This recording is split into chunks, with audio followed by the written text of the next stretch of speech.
very nice It'll of you be to say. interesting to see what happens with this one, because I think you're right on the money about something incredibly powerful. Define for us an infinite game. So in the mid-1980s, a theologian named James Carsey wrote this little book called Finite and Infinite Games, in which he defines these two kinds of games. Finite games, which have known players, fixed rules, and agreed-upon objectives. Football, right? There's always a beginning, a middle, and an end.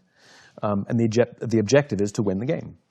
And then there's infinite games.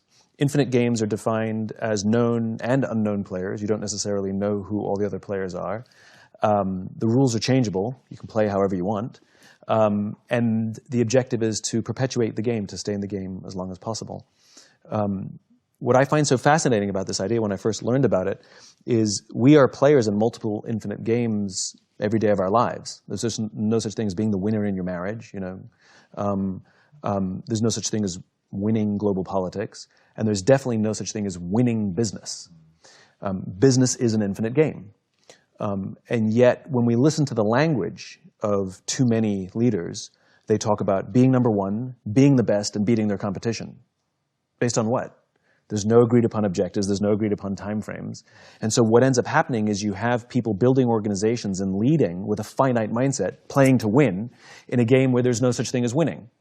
And when we play with a finite mindset in an infinite game, there's a few very predictable and consistent outcomes, amongst which include the decline of trust, the decline of cooperation, the decline of innovation, all of which contribute to the eventual demise of the organization itself.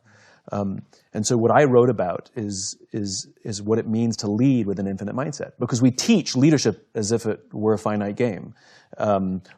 People start business with the goal of winning or being number one, and that's a problem because that's impossible.